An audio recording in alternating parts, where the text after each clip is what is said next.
जय जय श्री राम। नमः पार्वती पतये हर हर महादेव। द्वारिकाधीश की जय। और ठाकुर जी के रूठने के कुछ मुख्य मुख्य कारण हैं, उनका ध्यान रखना। सबसे पहला कारण, ठाकुर जी कब रूठते हैं? भैया इधर देख लो, कथा सुन लो।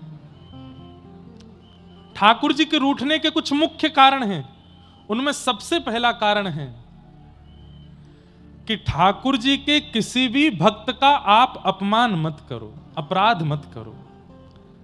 यदि आपने अपमान कर दिया तो ठाकुर जी रूठ जाएंगे। सबसे विशेष ध्यान रखिए, किसी वैष्णव का, संत का, ऋषि का, महत्पुरुष का, भगवत भक्त का, अरे हम कह रहे हैं कुछ नहीं आता उसको, लेकिन तिलक भी लगाता है, कंठी पहनता है, इतना मात्र भी है, तो भी उसका अपमान मत कीजिए, अपराध मत कीजिए। ठाकुर जी को प्रिय नहीं लगता। ठाकुर जी को वैष्णव अपराध प्रिय नहीं है। महाराष्ट्र में भगवान पंढरीनाथ विराजमान हैं, जिनको विट्ठल भगवान कहते हैं। उनके एक भक्त हुए जिनका नाम था चोखो मेला। क्या नाम था? चोखो मेला। तो चोखो मेला एक किसान परिवार में जन्मे थे और बहुत ऊंची जाति के नहीं थे। पर ठाकुर जी को इन सब से फर्क नहीं पड़ता कि आप कौन से कुल के हो, कौन सी जाति के हो, कौन सी प्रजाति के हो। आप मानव भी नहीं हो ना, तो भी गजेंद्र भी बन गए तो भी वो रक्षा करने आएंगे। वो इतना विचार नहीं करते। तो चोखा मेला जी जो थे, चोखो मेला, ऊंचे कुल में नहीं जन्मे थे। बचपन से ठाकुर जी का इतना चरित्र सुना कि एक दिन अपने बगीचे के कुछ फल तोड़ करके ले गए ठाकुर जी के लिए। मंदिर में जैसे ही पहुंचे तो ठाकुर जी के सामने अपना झोला खोलने लगे। पुजारियों ने कहा, ए, क्या करते हो, क्या करते हो? मेरे बगीचे के फल हैं, अपने हाथ से तोड़ के लाया, पंढरीनाथ भगवान को खिला देना।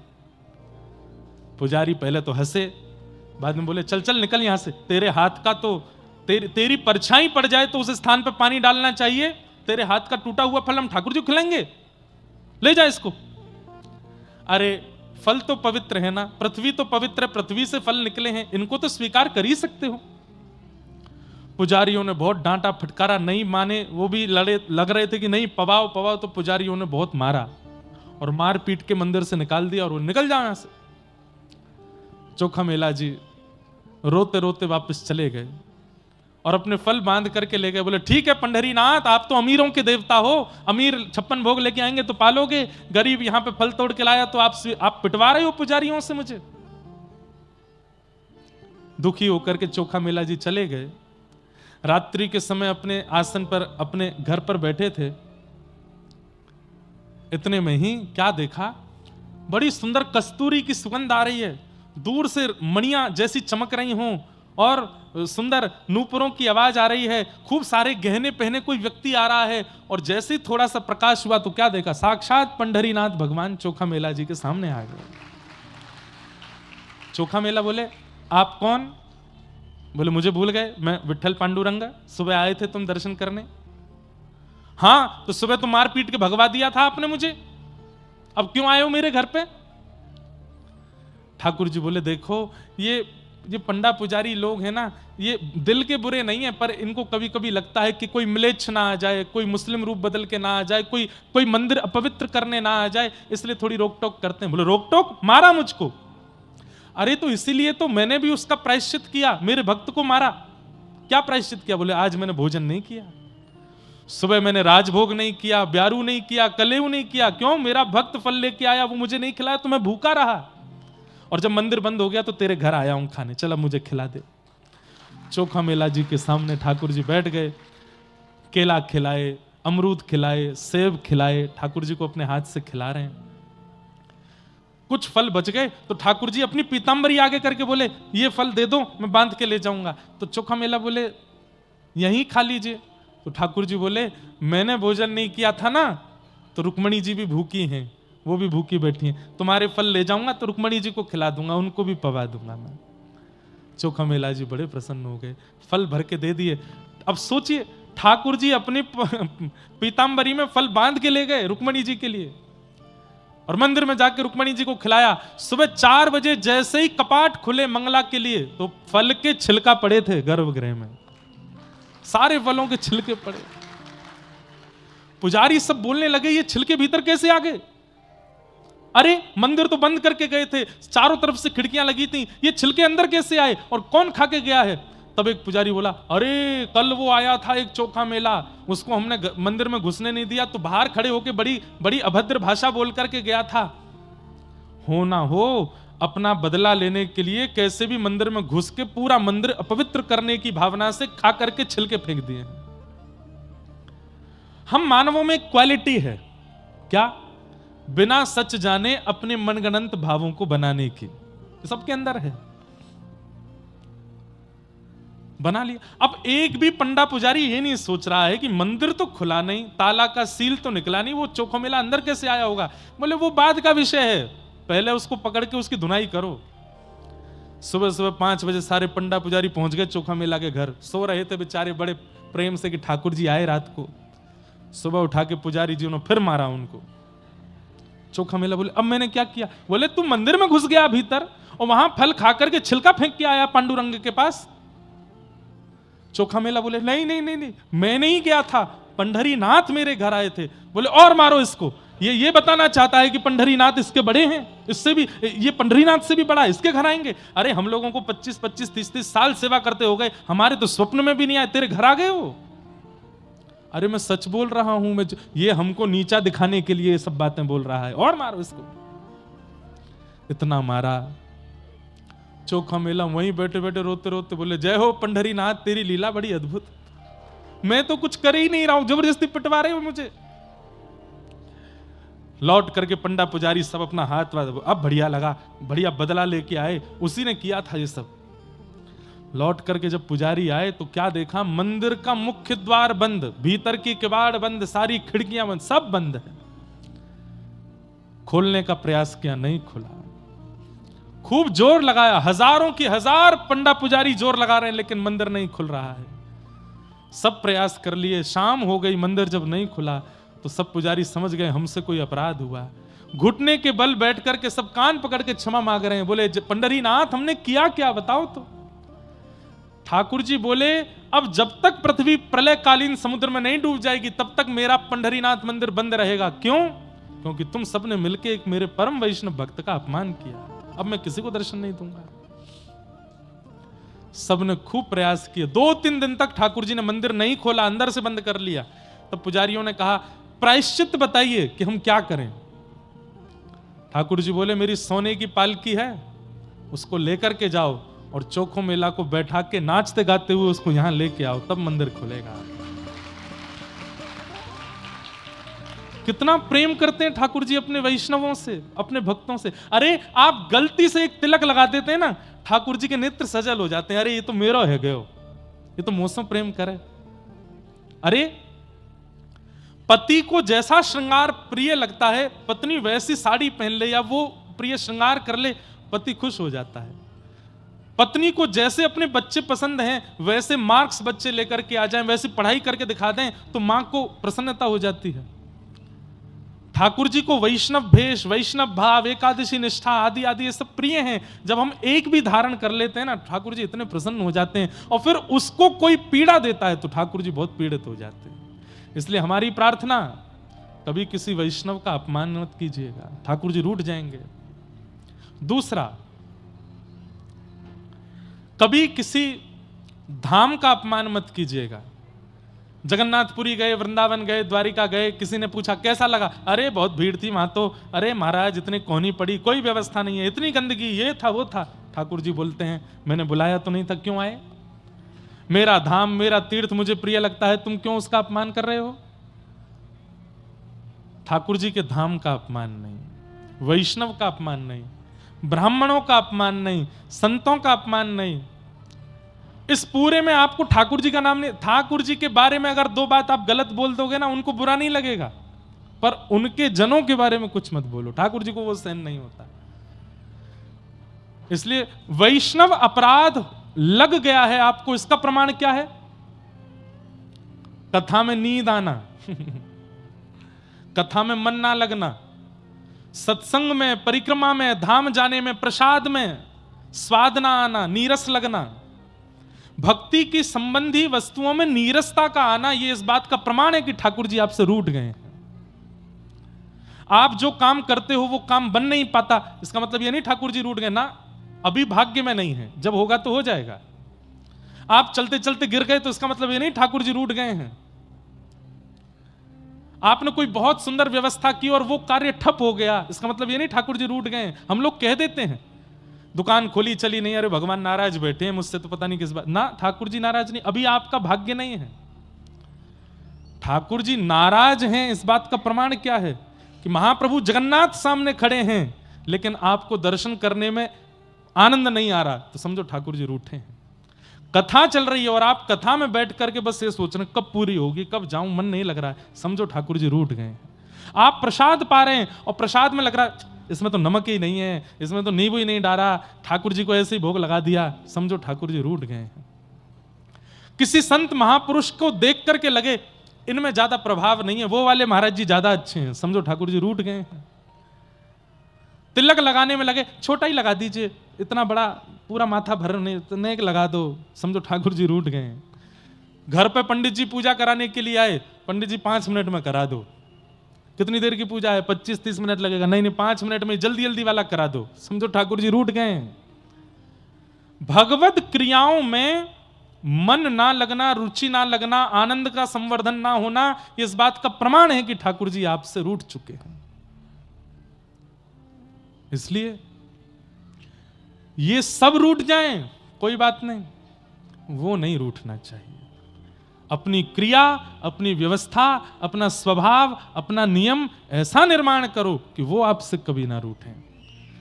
तो धर्मं भजस्व सततम त्यजलोक धर्मान सेवस्य साधु पुरुषाम जहि काम तृष्णाम। बहुत समझने वाली बात, संतों की, साधुओं की, वैष्णवों की सेवा करो तृष्णा रहित होकर के। तृष्णा रहित मतलब, अब कई लोग आज सुबह हमसे मिलने के लिए आए, 2-4 लोग तो प्रणाम करके गए, तीसरे चौथे जो लोग आए वो बैठ गए। अब मैंने कहा ठीक है प्रणाम हो गई, चलो महाराज जी जरा सा ये बता दो, मैंने क्या पेपर दिया था, मैंने पास होऊंगा कि नहीं मैंने कहा भैया पहली बात तो ये भविष्य देखना हमसे आता नहीं, दूसरी बात तुमने पढ़ाई कैसी करी थी खुद से पूछो।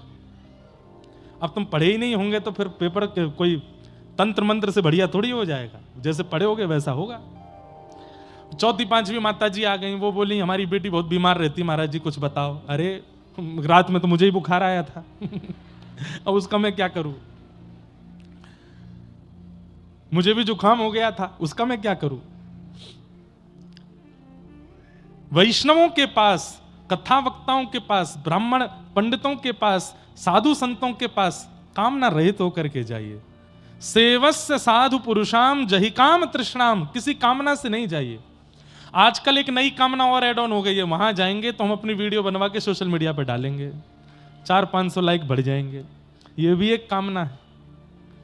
कई लोग, हजारों लोग मिलने आते हैं, उनमें से 1-2 लोग ऐसे आते हैं प्रणाम करें, मुझे फोटो नहीं खिंचवाना, मुझे बस दर्शन करना था। तो मन कितना खुश होता है, अरे वाह भाई तू बस मिलने आया हमसे। साधु पुरुषों के पास, वैष्णवों के पास, संत जनों के पास सेवा करो तृष्णा रहित होकर के। ये कृपा करके आशीष दें, ये भावना भी चित्त में नहीं आनी चाहिए, ये सेवा का अवसर दे रहे हैं, यही बहुत बड़ी बात है। मुझे कुछ चाहिए नहीं, आप प्रसन्न रहो। और तीसरा गुण बहुत विशेष, अन्यस्य दोष गुण चिंतन माशु मुक्त्वा। बंधुओं एक बात सुनिए, आप धार्मिक हैं, आप अनुष्ठान करते हैं, आप भजन करते हैं, कथा सुनते हैं, परिक्रमा करते हैं, नियम का पालन करते हैं, इन सब का प्रमाण क्या है कि ये धर्म आपको लग रहा है। सब लोग इधर देखो, ध्यान से सुनो, विशेष रूप से आगे वाले लोग ज्यादा ध्यान से सुनो, पीछे वाले तो हमको दिखते नहीं, आगे वाले दिखते हैं, इधर उधर करते हैं, उबासी लेते हैं, तो हमारा मन, मेरा भी होता, मैं भी ले लेता हूं इसलिए आप लोग ध्यान से सुनो। अन्यस्य दोष गुण चिंतन माशु मुक्त्वा, आपका भजन, आपका साधन, आपका नियम आपको लग रहा है, इसका एक प्रमाण यह भी है कि किसी के लाख दोष बताने पर भी आपको उसमें दोष नहीं दिखता। लाख दोष बता दिए, अरे ये तो ऐसा है, ये तो वैसा है, ये तो ये है। समाज के लोग कुछ भी कह गए, लेकिन वो व्यक्ति जब आपके सामने आया तो आपने उसमें एक भी दोष नहीं देखा। इसका मतलब क्या है? आपका भजन, आपका साधन, आपका नियम इतना पवित्र हो चुका है कि वो जिसको दिखाता है उसको पवित्र ही दिखाता है। अरे वो रावण है जिसके सामने लोकाभिरामम रणरंग धीरम राजीव नेत्रम रघुवंशनाथम साक्षात राघव खड़े हो जाते हैं, तो रावण राम में भी दोष देख लेता है। राम जी में कोई दोष देख सकता है? श्रीमद वल्लभाचार्य जी महाराज कहते हैं, अधरम मधुरम वदनम मधुरम हसितम मधुरम चलितम मधुरम वेणुर मधुरो रेणुर मधुरो मधुराधिपते रखिलम मधुरम। इतने मधुर हैं ठाकुर जी कि वल्लभाचार्य जी कहते हैं कि अमधुर शब्द है ही नहीं ठाकुर जी के जीवन में, इतने मधुर हैं।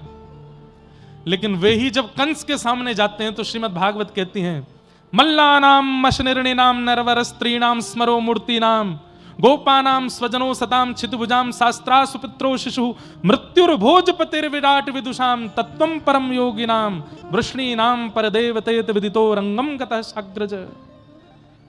मृत्युर्भोजपतिर्विराट विदुषाम, अत्यंत कोमल और आकर्षक श्री कृष्ण वे जब कंस के सामने जाते हैं तो कंस थरथर कांपता है। क्यों?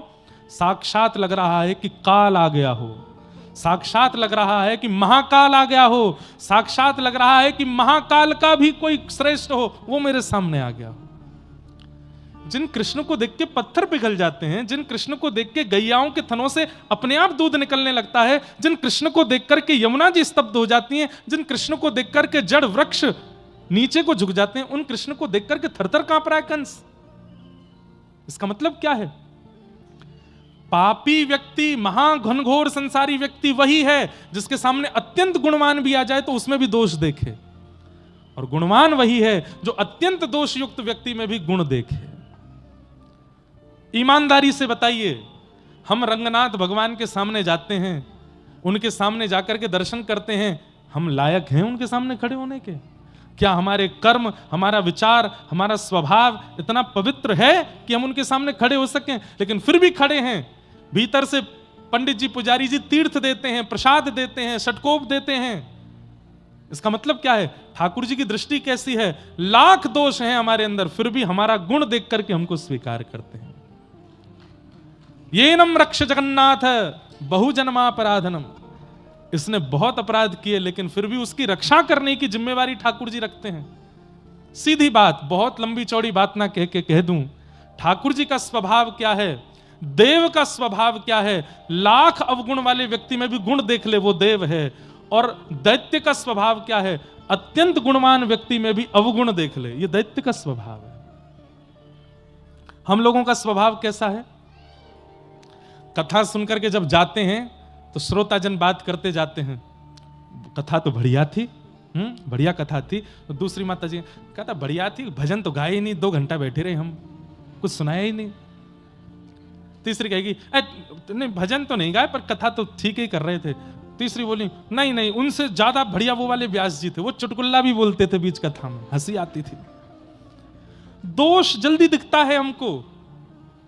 अरे मैं कथा में बताता हूं, परिवार के लोग जब संबंध देखने जाते हैं अपने बेटा का बेटी का, तो मामा जी गए, पिताजी गए, माता जी गई, साथ में ताई जी गई, 4 लोग गाड़ी में बैठ के जाते हैं, लड़की देखने गए।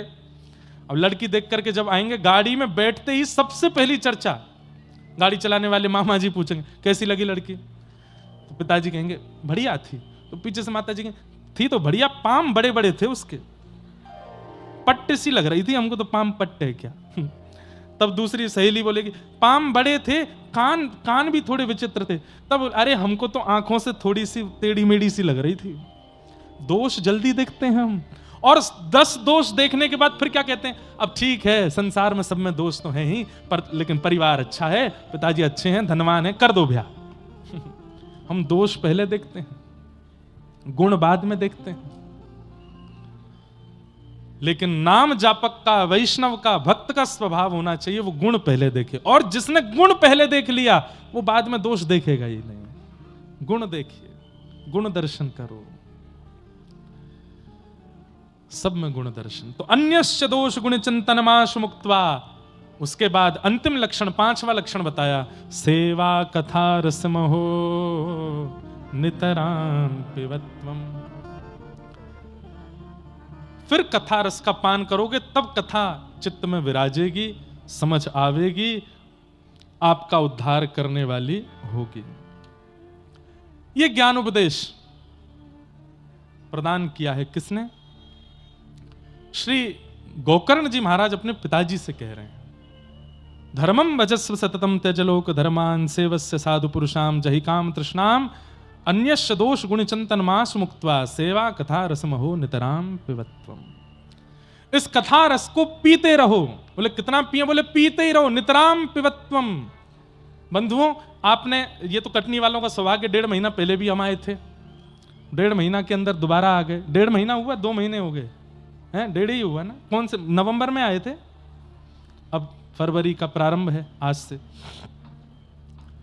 तो यहां तो बार बार कथाओं का क्रम बन रहा है, बार बार संत जन, बार बार ऋषि जन, बार बार ऐसे महत्पुरुष जन, बार बार कथा वक्ता गण आ रहे हैं। हम कह रहे हैं कि हम अगर 2-4 हफ्ता बाद फिर आ जाएं, फिर से आओ कथा सुनने। एक बार में मन भरना नहीं चाहिए। आ नहीं रहा हूं मैं इतनी जल्दी आ तो नहीं रहे हैं, पर अगर बाई चांस आ भी जाएं तो ये मन में भाव नहीं आना चाहिए कि सुन तो लई, हमने कितनी बार सुने, ये महाराज जी को कुछ काम नहीं, आती रहते हैं 1.5-2 महीना में आ ही जाते हैं। अरे नितराम पिबत्वम, सुनते रहो, सुनते रहो, सुनते रहो, जब तक तन में प्राण है। कटनी शहर में आप जब तक रह रहे हो, इस शहर के परकोटे में कोई भी कथा वक्ता व्यास आ जाए, आपका नियम होना चाहिए, मुझे जाना ही है, सुनना ही है। चाहे वो व्यास जी श्रेष्ठ हैं, अश्रेष्ठ हैं, 1 मिनट के लिए जाना है, जाना जरूर है, सुनना है। ये सुनना मत छोड़िए। श्रवणम कीर्तनम विष्णु स्मरणम पाद सेवनम अर्चनम वंदनम दास्यम सख्य आत्मनिवेदनम। सुनकर के कल्याण हो जाएगा। और भैया कथा रस सुनी नहीं जाती, पी जाती है। पिबत भागवतम रसमालयम मोहर हो रसिका भुवि भावुका। अभी कल एक और पंडाल बना दिया जाए यहां से 2-4 किलोमीटर की दूरी पर, और वहां पोस्टर लगवा दिए जाएं, बोले क्या होगा, वो 7 दिन तक केवल जलेबी खिलाई जाएंगी, ज्यादा लोग इकट्ठे नहीं होंगे वहां पर। भले ही जलेबी मीठी है, भले ही कलाकंद मीठा है, भले ही रसगुल्ला मीठा है, लेकिन हमारे ठाकुर जी के नाम से मीठा नहीं है, हमारे ठाकुर जी की कथा से मीठा नहीं है। वृंदावन में रोके से नहीं रुक रहे हैं लोग, इतनी भीड़ आती है। जगन्नाथपुरी में महाराज, लोगों में मार काट मची पड़ी है जगन्नाथ जी को देखने के लिए। क्यों? क्योंकि वो रस जो है, उस रस की बराबरी कोई कर नहीं सकता। रसो वही शह, साक्षात रस वही है। बस ये रस जीवन में आ जाए, इस रस की लत हमको लग जाए, इसके लिए हम लोग प्रार्थना कर रहे हैं ठाकुर जी से, राम रस लग जाए, नाम रस लग जाए, ठाकुर जी का रस चित्त में लग जाए। भैया कथा सुनो और सुनने दो। जितने भी लोग बीच में खड़े हैं, सबसे हमारी प्रार्थना, बिल्कुल शांति का परिचय दीजिए, और लोग जो बैठ गए हैं उनको कथा सुनने दी जाए, और जो विलंब से आ रहे हैं वो पीछे ही कहीं जगह देख के बैठ जाएं, हल्ला गुल्ला ना करें बिल्कुल भी। जन्माद्यस्य तोन्वयादितरतः चार्थे स्वविज्ञ स्वराट तेने ब्रह्म हृदय आदि कवये मुह्यन्ति यत्सूरयः तेजो वारि मृदाम यथा विनिमयो यत्र त्रिशर्गो मृषा धाम्ना स्वेन सदा निरस्तकुहकं सत्यं परम धीमहि। श्रीमद् भागवत जी का प्रथम श्लोक है, जन्माद्यस्य तोन्वयादितरतः। कृष्ण परख अर्थ इसका करें। जो देखो पूरी कृष्ण कथा एक ही श्लोक में सुनाई देगी, ध्यान से सुनिएगा। जो जन्म लेते ही अन्वयाद इतरतः, ठाकुर जी जन्म लेते ही जहां जन्म लिया, जिन माता पिता के पास लिया, वहां से कहां चले गए? गोकुल चले गए, दूसरे माता पिता के पास चले गए। चार्थे स्वविज्ञ स्वराट, जो अभिज्ञ हैं, अनभिज्ञ नहीं है, सब जानते हैं। कौन किस भावना से ठाकुर जी के पास जाता है, कौन क्या इच्छाएं लेकर के जाता है, ठाकुर जी को सब पता है। ठाकुर जी सब जानते हैं। एक बात सुनिएगा, जिसे हमारी परिस्थिति नहीं पता उसको बताना चाहिए, पर जो सब जानता है, अरे हमारी परिस्थितियां भी जिसके द्वारा ही प्रकट हुई हैं, उन्हें कुछ बताने की आवश्यकता, वो सब जानते हैं, सब पता है। ठाकुर जी को कई बार हनुमान जी के दर्शन करने हम जाते हैं, भोले बाबा पे जल चढ़ाते हैं, नारायण प्रभु का कैंकर्य करते हैं, तो प्रार्थना करते करते कई बार हमारे नेत्र बंद हो जाते हैं, हाथ जुड़ जाते हैं और हम अपने विषाद ठाकुर जी से कहने लगते हैं, हे नाथ ये वाला काम थोड़ा सा बिगड़ा हुआ है, माता जी थोड़ी अस्वस्थ हैं, बच्चे थोड़ी बात नहीं मानते हैं, या जो भी आपका विषय है आप बोल देते हो ठाकुर जी से। आवश्यकता नहीं है, वो अनावश्यक है। ठाकुर जी जानते हैं, उन्हें सब पता है, उन्हें बताने की आवश्यकता नहीं है। उसे बताया जाता है जो ना जानता हो, उसे प्रमाण दिया जाता है जो ना जानता हो। एक कथा सुनाते हैं, आपने शायद नाम सुना होगा, सदन कसाई, नाम सुना है? महाप्रभु जगन्नाथ जी के परम भक्त हुए श्री सदन कसाई।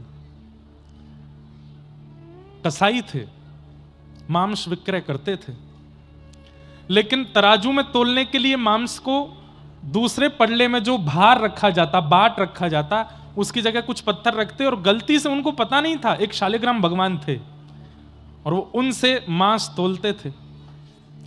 जब मांस तोलते थे तो शालिग्राम भगवान लुढ़कते थे दूसरी तरफ।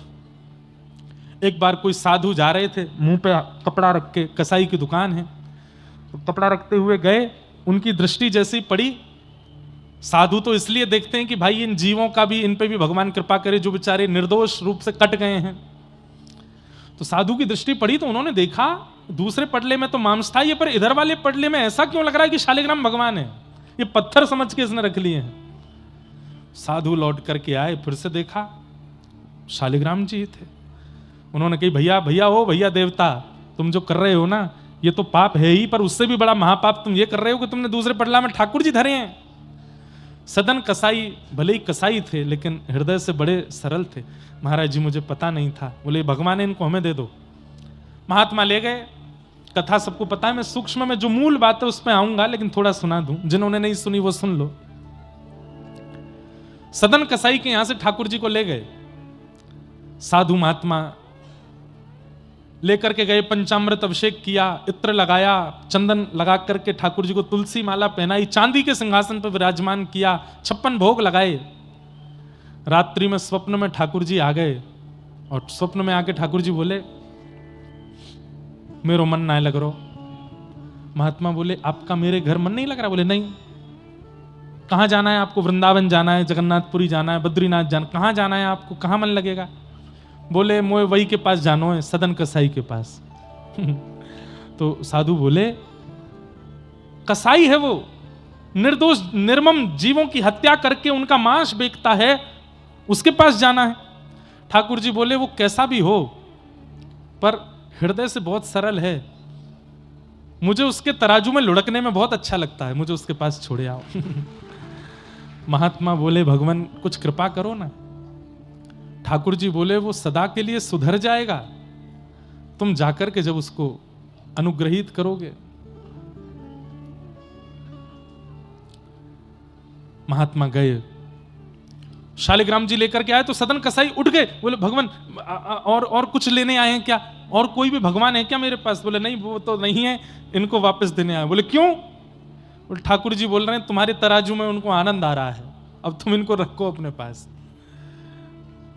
सदन कसाई के नेत्र सजल हो गए कि ठाकुर जी 56 भोग, चांदी का सिंहासन, नियमित सेवा, इत्र की सेवा, चंदन की सेवा छोड़ करके यहां बदबूदार कसाई खाने में मेरे लिए आ गए। सब छोड़ करके मेरे लिए ठाकुर जी आ सकते हैं, तो क्या मैं ठाकुर जी के लिए दुष्कर्म नहीं छोड़ सकता? उसी समय अपनी दुकान बंद कर दी और आज के बाद मैं कसाई खाने में नहीं रहूंगा। ठाकुर जी ने जब मेरे लिए सिंहासन छोड़ दिया, मेरे लिए सेवा छोड़ दी, मेरे लिए पवित्रता छोड़ दी, मैं ठाकुर जी के लिए अपवित्रता नहीं छोड़ सकता, छोड़ दिया। बंधुओं, अगर ये विचार हर वो व्यक्ति करने लगे जिसके घर में ठाकुर जी की सेवा है, तो उसका घर ही मंदिर बन जाएगा। सोचिए, आप सबके घर में जो ठाकुर जी विराजमान हैं, या तो वो अयोध्या से आए हैं, या तो वो वृंदावन से आए हैं, या तो वो जगन्नाथपुरी से आए हैं, या वो द्वारिका से आए हैं। एक बार विचार करो, ठाकुर जी मेरे लिए धाम छोड़ करके आ गए, मैं ठाकुर जी के लिए दूषित काम नहीं छोड़ सकता? मैं क्या ठाकुर जी के लिए अपने घर को पवित्र नहीं रख सकता? यशोदा मैया की गोद में पलने वाले ठाकुर जी मेरी गोद में बैठ के श्रृंगार करा रहे हैं, मैं इनके लिए शुद्ध नहीं हो सकता? इतना विचार करने मात्र से ठाकुर जी की सेवा आपको प्राप्त हो जाएगी। तो सदन कसाई ने नियम ले लिया कि अब मैं जगन्नाथ जी का दर्शन करने जाऊंगा। तो अब मूल कथा जो हमको सुनानी थी कि ठाकुर जी सब जानते हैं, उनसे कुछ छुपा नहीं है। तो सदन कसाई जगन्नाथपुरी के लिए निकले। सुंदर रूप था उनका, सुंदर थे। एक नगर में पहुंचे तो वहां एक नगर पर एक मनचली एक रहती थी। विवाह उनका हो चुका था, लेकिन उनके मन किसी पे भी आ जाते थे।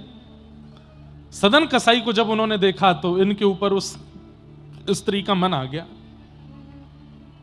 रात्रि का समय, सदन कसाई तो अपने मार्ग पे ही चद्दर सी लगा के सो गए। सुबह उठ के निकलना है, पुरी के मार्ग पे थे, पुरी जा रहे थे। बहुत ध्यान से सुनिएगा। उस स्त्री का इन पर मन आ गया, तो इनकी दृष्टि भी उस स्त्री पर पड़ी। तो इन्होंने तो दूर से उसको प्रणाम किया, सबको प्रणाम करते थे। तो उस स्त्री ने इनको कोई इशारा किया जिसको ये समझ नहीं पाए, और इशारे में उस स्त्री ने ऐसा कहा कि अगर तुम मुझे स्वीकार करो तो मैं अपने पति का वध करके तुम्हारे साथ आ जाऊंगी। ऐसा कुछ इशारा किया। लेकिन सदन कसाई तो बड़े भोले भाले, इन्होंने तो हाथ ही जोड़ के हाँ हाँ कर दी होगी कुछ, और उस स्त्री ने अपने पति का वध कर दिया। और वध करके आ गई इनके पास, बोले अब मुझे स्वीकार करो। सदन कसाई बोले मैया, माता, देवी, मैं तो ठाकुर जी से मिलने के लिए निकला हूं, संसार में फंसने के लिए नहीं आया हूं।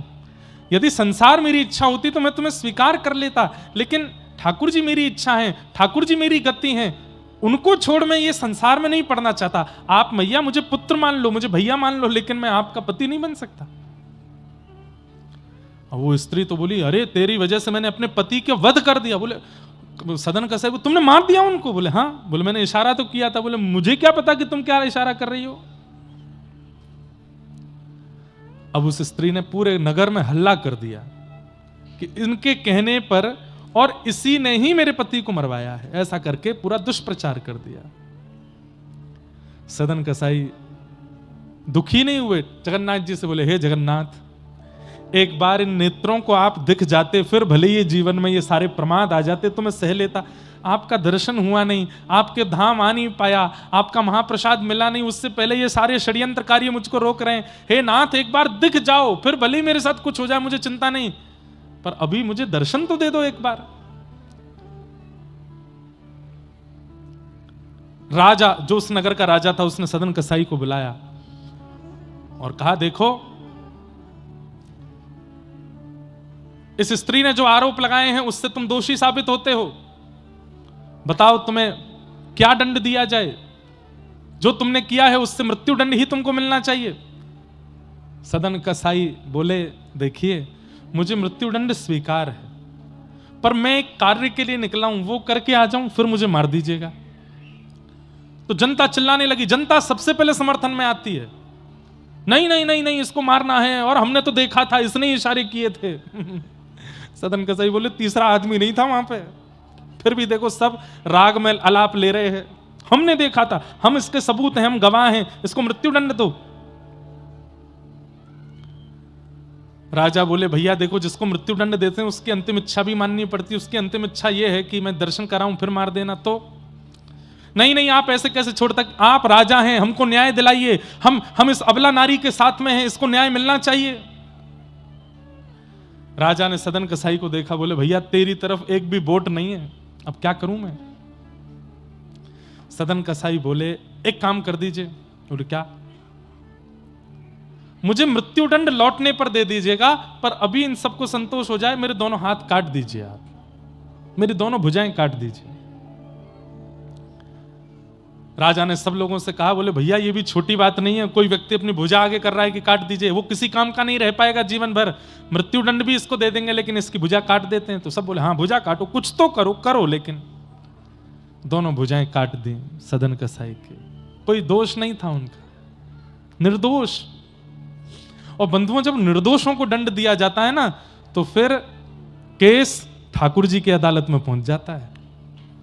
फिर ठाकुर जी देखते हैं, उस निर्दोष को चाहिए सबूत ना प्रस्तुत करे, प्रतीक्षा करे, ठाकुर जी लेके आएंगे सब कुछ।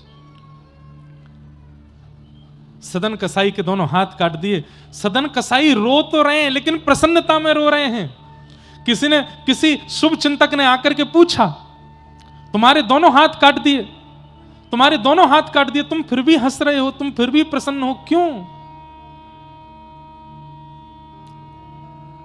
सदन कसाई बोले, मैंने आज तक दर्शन तो नहीं किया, पर मैंने सुना है कि जिनके दर्शन मैं करने जा रहा हूं भुजाएं उनकी भी नहीं है, तो अब भुजाएं मेरी भी नहीं है, मैं ऐसे ही जाऊंगा। महाप्रभु जगन्नाथ की भी भुजा नहीं है। तो मुझे मन में आया कि मैं भुजा लेकर के कैसे अपने नाथ को देखने जाऊं, मैं भी बिना भुजा के हो गया। अब अच्छा है, नाथ और दास दोनों एक समान हो गए हैं, अब दर्शन में सुख मिलेगा। और सदन कसाई निकल पड़े। महाप्रभु जगन्नाथ जी छटपटा रहे हैं और प्रतीक्षा कर रहे हैं, कब आ जाए, कब मैं देखूं इस अपने प्रेमी भक्त को। जैसे ही जगन्नाथपुरी आने का समय, बिल्कुल नील चक्र दिखने लग जाए, समझ जाओ ये नीलाचल धाम आ गया। बंधुओं, मेरा इतना मन कर रहा है कि मैं अभी जगन्नाथपुरी चला जाऊं, महाराज जी को देखता हूं, और जब जगन्नाथ जी की चर्चा करता हूं इतना हिलोर उठती हैं कि बस मैं अभी पहुंच जाऊं, देख आऊं एक बार महाप्रभु जी को। इतना अच्छा लगता है जगन्नाथपुरी में। जैसे ही नील चक्र दिखाई दिया, मंदिर का नील चक्र किलोमीटरों दूर से दिखाई दे जाता है जगन्नाथपुरी में। आहा, नृत्य करने लगे सदन कसाई, लेकिन इतना रक्त निकल चुका है कि शरीर में अब ताकत नहीं चलने की, तो कभी कभी बेहोश होकर गिर जाते हैं। 4-4 घंटे बाद होश आता है, फिर उठ के चलते हैं, फिर गिर जाते हैं। महाप्रभु जी से वहां सहन नहीं हो रहा। पुजारियों को अनुभव हुआ कि जगन्नाथ महाप्रभु अपनी वेदी पर हिल रहे हैं। एक पुजारी ने जाकर के प्रार्थना की, महाप्रभु जी आप उत्सुक लग रहे हैं, आप बड़े प्रसन्न लग रहे हैं, कोई आज्ञा हो तो हम सेवकों को आज्ञा कीजिए। तो महाप्रभु जी ने आज्ञा की, मेरा एक भक्त आया है और वो यहां तक पहुंचने में बड़ा दुर्बल हो रहा है, पालकी लेकर के जाओ, उसको लेकर के आओ, उसको बैठा करके लाओ। मेरा परम भागवत भक्त आया है, उसको लेकर के आओ। पुजारी बोले, भैया देरी नहीं करो, जल्दी पालकी लेकर। अब पालकी लेकर के जगन्नाथपुरी के द्वार पर पहुंचे। वहां तो हजारों भक्त थे। ठाकुर जी ने ये तो बताया नहीं कि कौन सा भक्त। पालकी देख करके भक्त बोले, भैया पालकी क्यों आई? बोले, ठाकुर जी ने कहा है मेरा जो परम भक्त हो उसको इस पालकी में बैठा के लाना है। तो उन भक्तों में लड़ाई होने लगी। बोले, मैं परम भक्त हूं। दूसरा बोला, नहीं तू नहीं, मैं हूं। क्यों? मैं 500 किलोमीटर पैदल चल के आया। कोई बोला, मैं दंडवती करता हुआ आ रहा हूं, मैं परम भक्त हूं। कोई बोला, मैंने अन्न छोड़ दिया, मैं परम भक्त हूं। पालकी पे चढ़ने वालों में लड़ाई होने लगी। दूर खड़े सदन कसाई बोले, कोई तो बैठे पालकी पे, तो नाथ से पहले उस परम भक्त का दर्शन हो जाएगा जिसके लिए ठाकुर जी ने पालकी भेजी है। मतलब भक्त को कभी यह अभिमान नहीं होता कि मैं भक्त हूं। अपने किसी नियम का, क्रम का यदि आपको अभिमान है कि मैं तो ये नियम करता हूं, मैं तो ये, तो आप समझ जाइए कि ठाकुर जी आपके लिए पालकी कभी भेज ही नहीं सकते। सदन कसाई की तरह हो जाए, वो अपने लिए सोच रहे मैं तो परम भक्त हूं ही नहीं, इनमें से कोई परम भक्त होगा, वो जब पालकी पे बैठ जाएगा तो अच्छा है, ठाकुर जी से पहले उस परम भक्त का दर्शन होगा। पर वहां इतनी लड़ाई हो गई कि पुजारियों को खाली पालकी लेके जाना पड़ा। जब पहुंचे तो महाप्रभु जी बोले, हे तुम लेके नहीं आए? ठाकुर जी, वहां तो घमासान मची है, सब लड़ रहे हैं, हम बैठेंगे पालकी पे, हम बैठेंगे पालकी पे। आपने परिचय तो बताया नहीं कि आपका जो भक्त है उसका हुलिया कैसा है, ये तो बता दो। महाप्रभु जगन्नाथ जी के नेत्र सजल हो, बोले, जैसा मैं हूं वैसा ही वो है, उसकी भी भुजा नहीं है, वही है मेरा परम भक्त। जैसा मैं हूं वैसा ही मेरा वो परम भक्त है, उसको लेके आओ।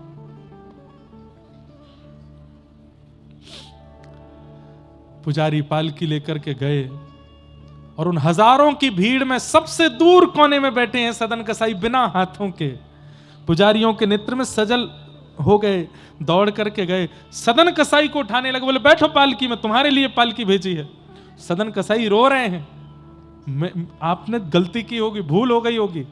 अरे ठाकुर जी ने कोई नाम बताया होगा, पता बताया होगा, मैं नहीं हो सकता, मैं परम भक्त, मैं तो जीवन भर कसाई रहा हूं, कितने जीवों को मार मार के उनका मांस बेका है मैंने, और अभी भी एक आरोप में बस कुछ दिन की बरी होकर के आया हूं, जाकर के मुझे मृत्युदंड मिलना है, मैं तो बहुत बड़ा आरोपी हूं, बहुत बड़ा पापी हूं, मैं इस पालकी का अधिकारी नहीं हो सकता। आप महाप्रभु जी से पूछ के आइए दोबारा, कोई और भक्त होगा।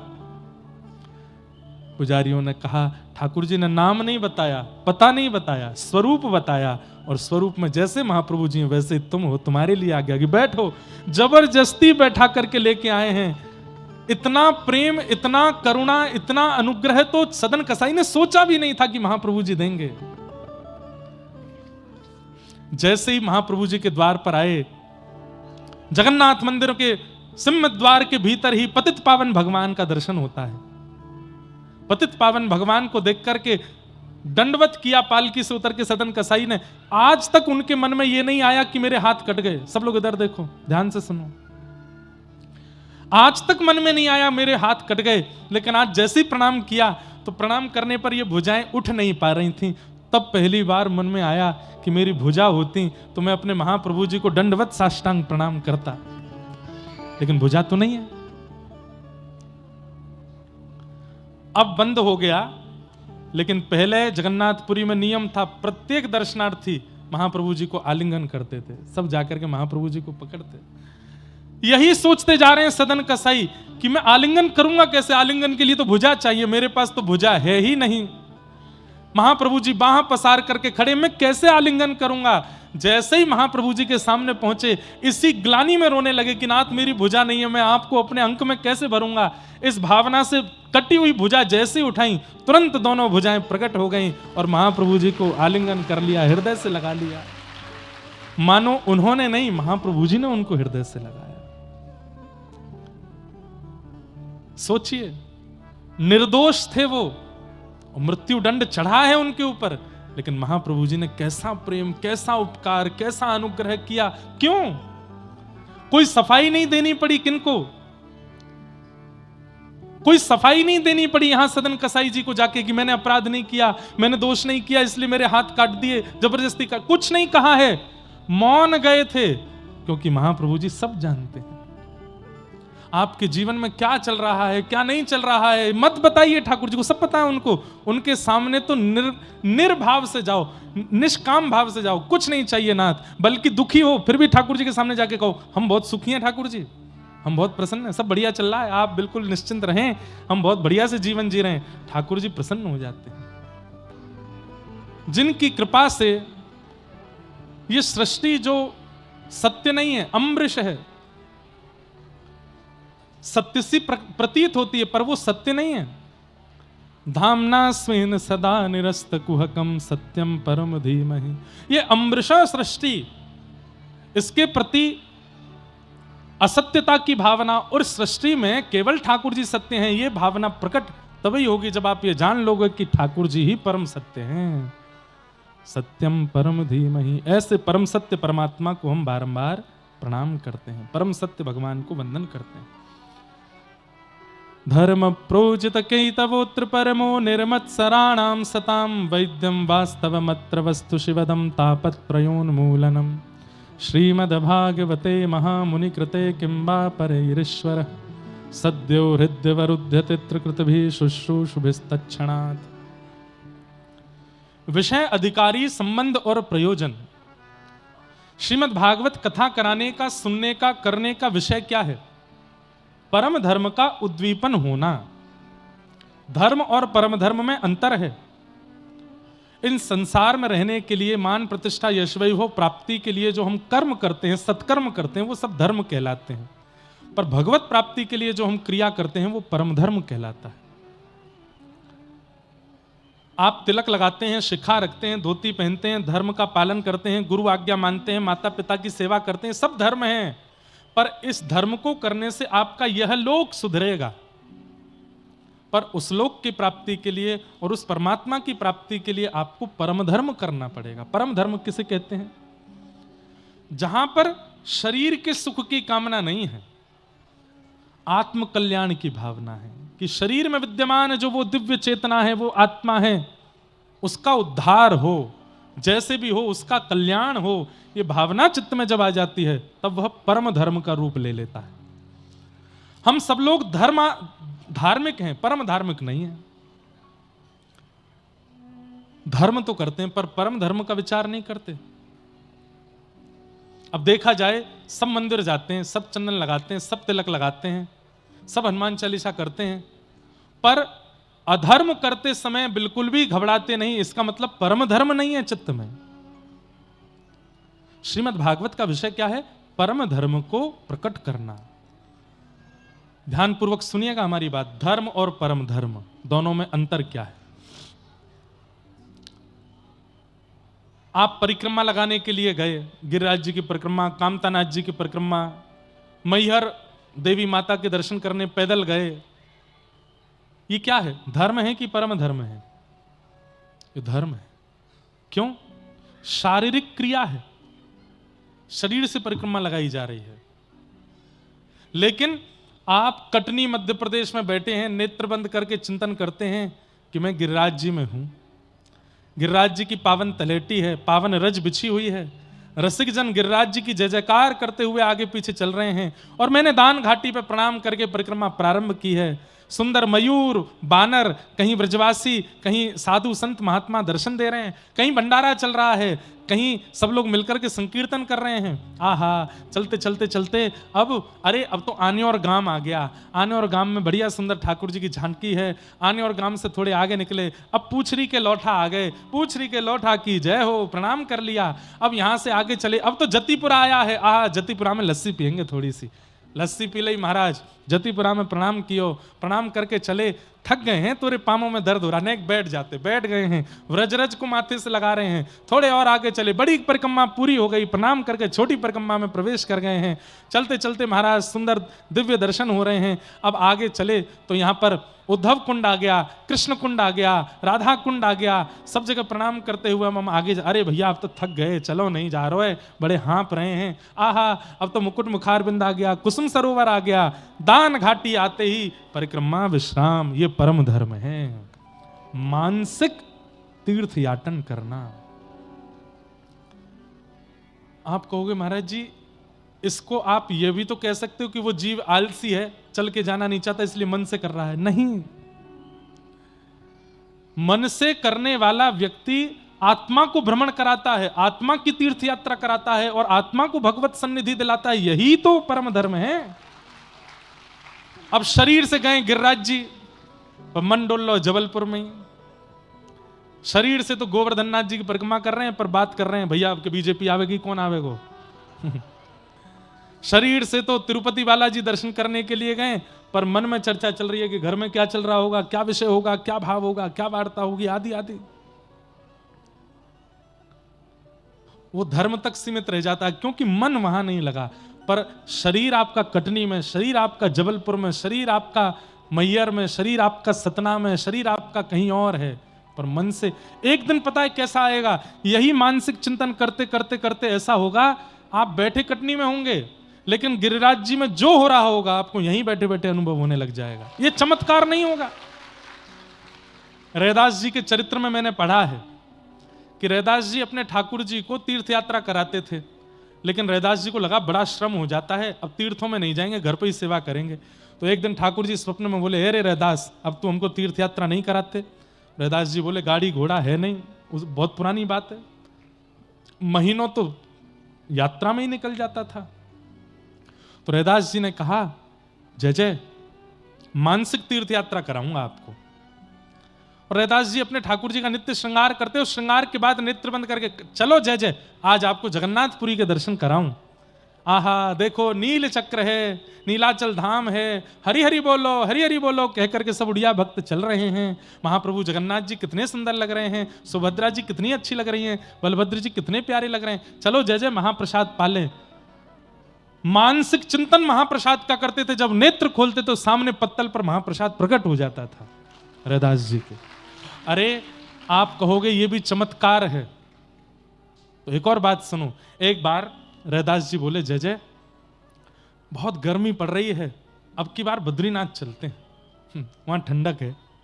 ठाकुर जी का श्रृंगार किया, अपनी कुटिया में बैठे हैं गांव में, जेठ का महीना, गर्मी पड़ रही है, लू चल रही है गरम गरम, और रैदास जी कह रहे हैं जय जय चलो बद्रीनाथ चल रहे हैं। आहा, गंगा जी को प्रणाम किया, हरिद्वार से आगे निकले, ऋषिकेश आ गया।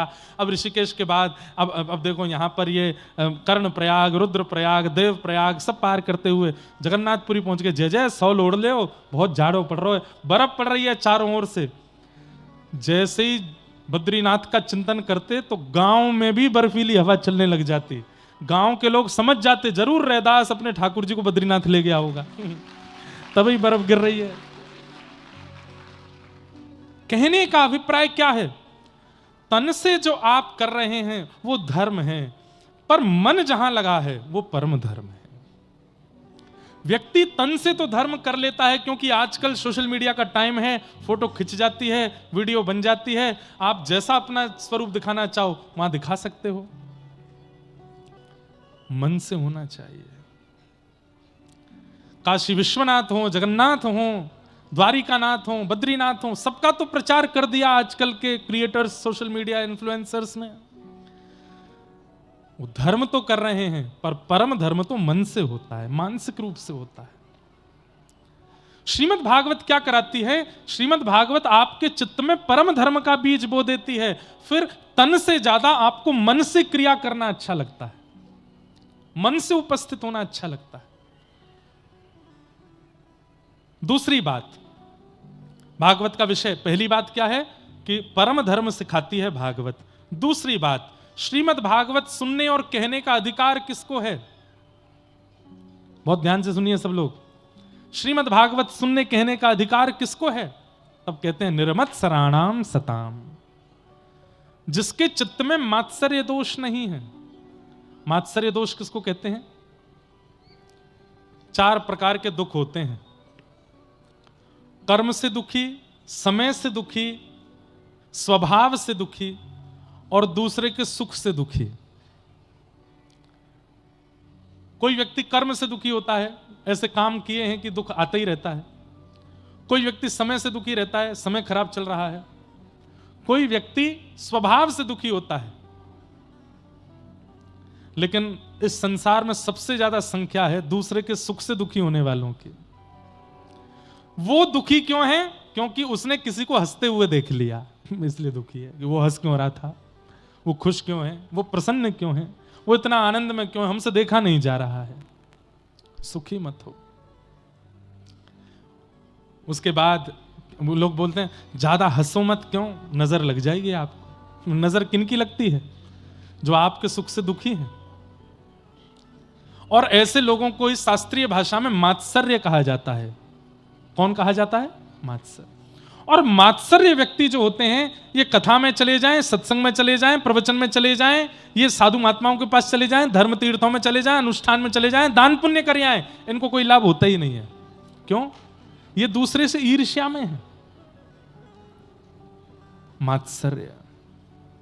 मैं तो एक बात कहता हूं कथा में कि जिस दिन आपका मात्सर्य आपके चित्त से निकल जाए, समझ जाइए कि अब ठाकुर जी आपको देख रहे हैं, उनकी दृष्टि में आप आ गए हो, इसलिए आपके चित्त में मात्सर्य नहीं है। दूसरे की प्रशंसा से दुखी होने वाले लोग। निर्मत्सराणाम सताम वैद्यं वास्तवमत्र वस्तु शिवदम तापत्रयोन्मूलनम।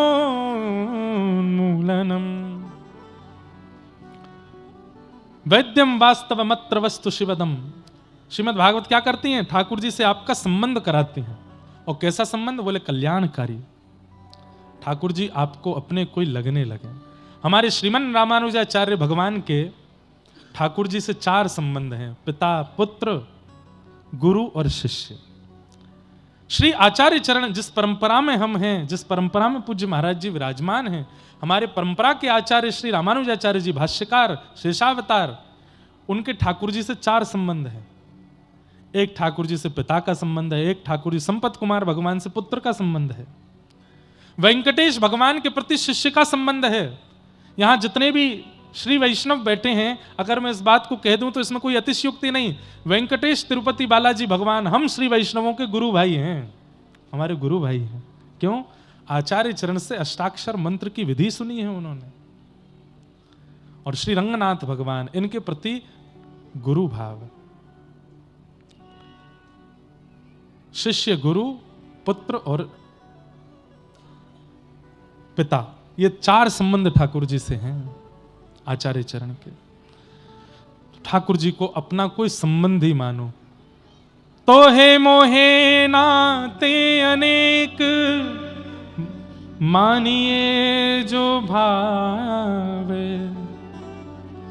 आजकल मैंने देखा है कई लोग ठाकुर जी के प्रति बालक भाव रखते हैं, तो कई लोग उनकी निंदा करते हैं कि भगवान को इन्होंने बच्चा समझ रखा है, भगवान को इन्होंने बालक समझ रखा है, भगवान को इन्होंने खिलौना बना करके रखा है।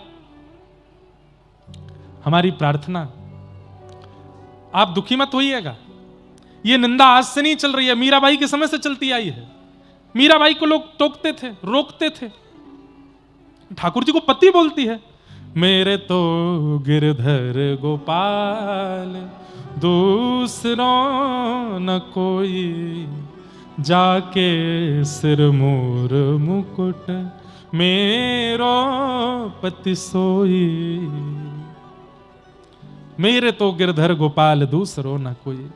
मीराबाई ठाकुर जी को अपना पति मानती। कितने लोग मीराबाई की निंदा करते थे, ठाकुर जी को अपना पति मानती है। अरे तू इतनी पवित्र है, तू इतने अच्छे कुल में जन्मी है, ठाकुर जी तुझे अपनी पत्नी माने, तू ठाकुर जी को पति माने। संसार बोलता रहा और अंत तो गत्वा द्वारिकाधीश ने मीराबाई को स्वीकार किया। पति बनकर के आए, बीण बनकर के आए, दुल्हा बनकर के आए ठाकुर जी, और मीराबाई को ले गए अपने साथ। प्रसिद्ध कथा है, थोड़ी सी सुना देता हूं।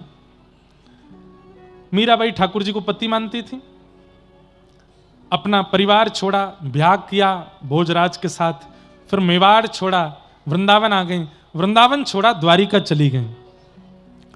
जब द्वारिका में जाके मीराबाई रहने लगी तो वहां मेवाड़ में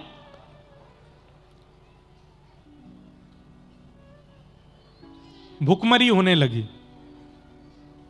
तब किसी तांत्रिक ने आकर, ज्योतिषी ने आकर के बताया कि आपकी इस मेवाड़ भूमि को वैष्णव अपराध लगा है, इसलिए यहां पर वर्षा नहीं हो रही है, इसलिए यहां की जमीन जो है उससे अनाज उत्पन्न होना बंद हो गया है।